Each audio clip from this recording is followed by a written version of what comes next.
J'adore le Super Smash. Salut, c'est Twina pour supersmash.fr. Aujourd'hui, on a rendez-vous au Dapper Food avec Céla Starboy pour une interview exclusive. C'est parti.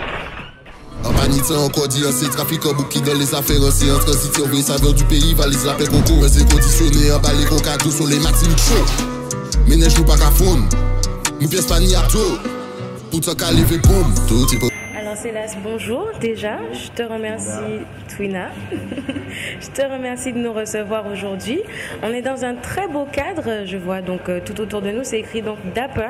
Est-ce que tu peux nous expliquer un peu où on se trouve aujourd'hui? Alors là, vous êtes dans mon restaurant, ça fait 1 an qu'il a ouvert, on est au centre-ville, en face de la préfecture comme tu vois. Et on est spécialisé dans les hot dogs personnalisés. Ouais, donc j'invente un peu plusieurs recettes et c'est à la carte. Que des hot dogs. Et ce sont donc tes créations originales. Ouais. Et d'où est venue donc d'ailleurs cette envie d'entreprendre et donc d'ouvrir ta propre structure? Déjà, je ne vais pas mentir, depuis que je suis jeune, j'ai toujours dit que je ne pourrais pas travailler toute ma vie pour un patron. Et c'est parti de... On va dire, c'est sur un coup de tête que j'ai fait ça. On a commencé à Redoute. Ça fait au moins 4 ans que j'ai fait ça. J'ai commencé à Redoute, un resto que j'avais avec le patron. Lui, il continue toujours son activité, il fait de la cuisine locale, créole. Et donc j'ai commencé là-bas, je faisais uniquement le soir, le week-end. Et personne n'y croyait, tu vois, l'histoire d'hot dog. Ils se disent, ouais, hot dog, machin, est-ce que ça va fonctionner? Fais des trucs à côté, fais des hamburgers, fais des crêpes. J'ai dit non, je vais me spécialiser dans le hot dog. Parce que j'aimais ça, tu vois. Et on a commencé à faire ça le soir. J'ai vu que ça fonctionnait. Malgré on était dans une petite impasse à Redoute, je ne sais pas si tu as déjà été. J'avais jamais essayé ici, ok. Bon, c'était une petite impasse et ça fonctionnait de ouf. Et donc j'ai fait 2 ans. Après j'ai créé la société, parce que c'était pas encore une société, c'était une association. J'ai créé la société à Redoute. Et puis après j'ai trouvé ce local-là et puis j'ai ouvert ici, au centre-ville. Magnifique, ça te fait un beau parcours effectivement dans l'entrepreneuriat. Ouais, de ouf. J'ai un peu galéré au début parce que tu vois, j'ai pris ce local-là, il y avait des travaux à faire. Le sol, le plafond, tout. Et j'avais le loyer à payer quand même, tu vois. Donc c'est la galère. Tout à fait, sans avoir vraiment aménagé ton projet. C'est ça. Et donc du coup, on sait qu'on te connaît généralement par rapport à la musique. Comment tes clients, est-ce qu'ils te reconnaissent quand ils viennent dans ton établissement? Comment ils réagissent? Oui, souvent.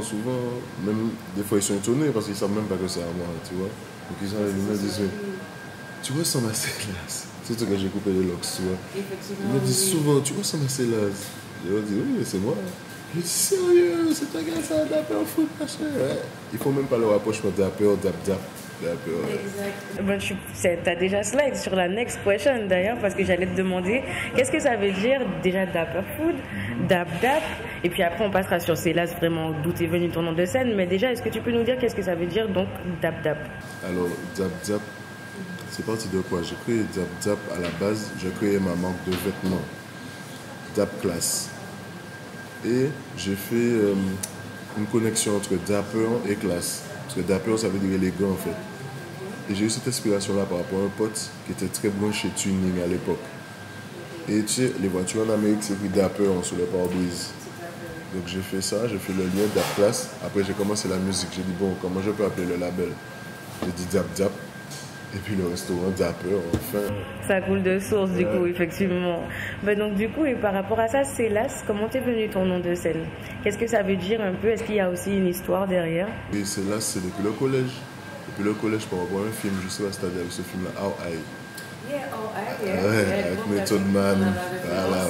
Ben, c'est Célas, ça s'appelle. En fait, à la base, c'est Silas. Silas, effectivement, tu me rappelles de mon souvenir. Ben, c'est pas moi, ça. Voilà, c'est ça.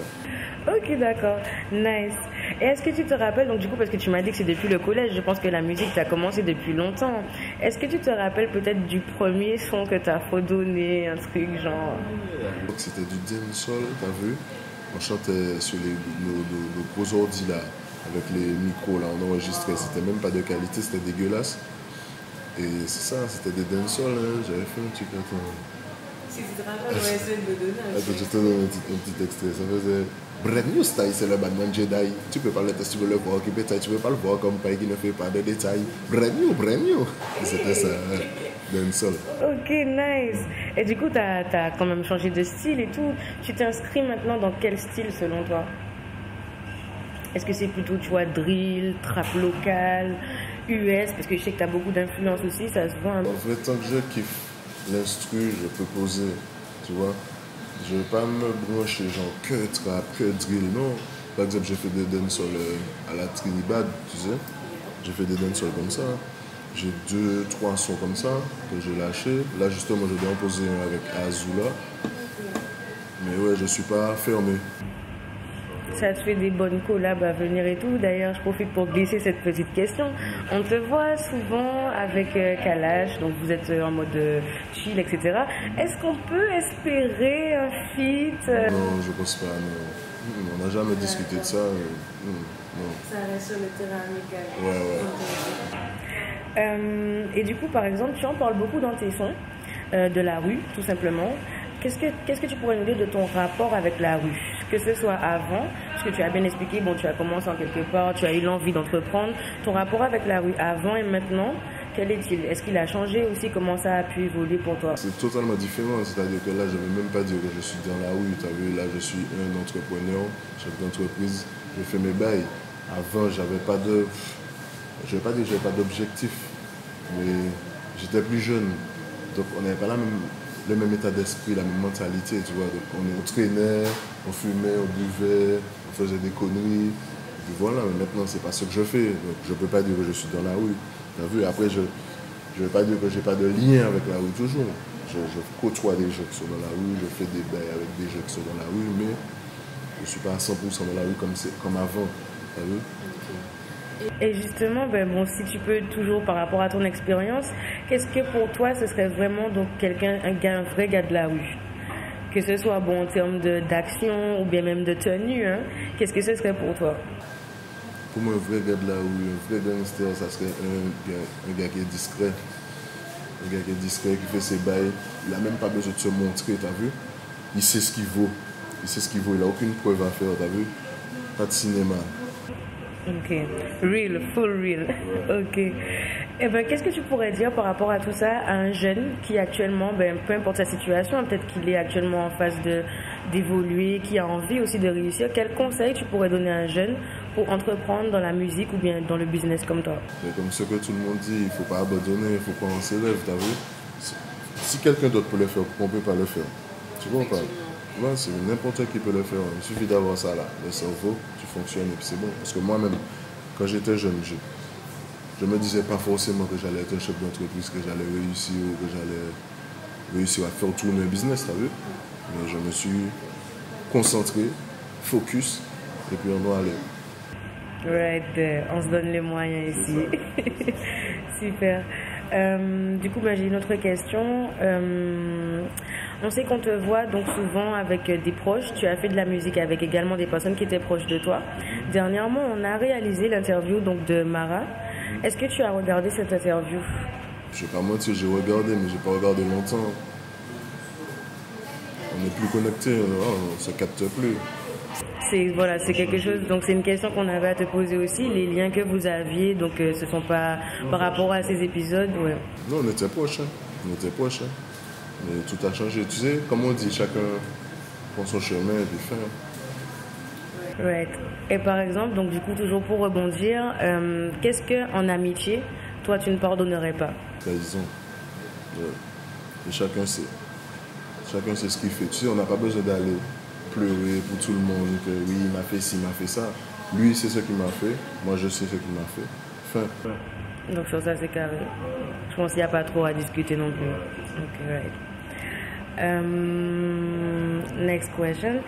En général, je te pose une question un petit peu indiscrète. On sait que quand ici on a un business qui tourne légalement, ça veut dire qu'on a réussi. Toi, qu'est-ce que tu dirais de comment les gens ont réagi? Et est-ce que toi, tu t'estimes que tu as, par rapport à tout ce qu'on a échangé, est-ce que tu as réussi en un sens? Ce que tu as accompli, je pense que c'est une fierté. Pour moi, c'est une fierté, mais pour moi, j'ai pas encore réussi. Tu sais, j'ai un pote qui dit que tant que j'arrive à compter mon argent, j'ai pas assez d'argent. Donc, j'ai pas encore réussi. Ok. Ouais. Non, en vrai, on n'a jamais assez, tu vois. On a réussi, on a ouvert un truc, on a envie de faire autre chose, d'évoluer, voilà. On a toujours envie d'évoluer, t'as vu? Eh bien, dernière question. Déjà, on te remercie aussi pour d'avoir pris le temps de nous répondre. Et où est-ce qu'on pourrait donc te suivre? Et également, as-tu des projets à venir? Et si oui, est-ce que tu peux nous en parler un peu plus? On peut me suivre sur Insta, c'est Las Big C. Sinon, j'ai pas vraiment de projet. Tu vois, comme je suis très branché sur le business, j'ouvre un autre truc là d'ailleurs. J'ouvre un truc qui va s'appeler le Dom Dada Burger. Un food truck. Ah, c'est très joli nom. Ouais. Et donc je suis très focus sur ça, mais en projet, je vais toujours sortir de la musique. Tu vois, j'ai eu envie d'arrêter plusieurs fois, mais tu sais, quand tu aimes ça, tu n'arrives pas. Il y a toujours un moment où tu te dis, bon, j'ai envie de faire un coup de studio, je vais poser un son, je vais me lâcher, t'as vu? Mais je vais sortir des projets, je vais sortir des petits singles de temps en temps, mais je ne vais pas sortir de projets genre album, des trucs comme ça, tu vois? Bon, reste à l'écoute hein, parce que je sais que bon, tes dernières collaborations, que ce soit avec Scrappy, il me semble, etc. Bon, voilà, c'est des choses que pour les vacances, c'est très bien passé. Donc je pense qu'on va rester à l'écoute aussi, voir ce que tu nous proposes. J'adore le Super Smash.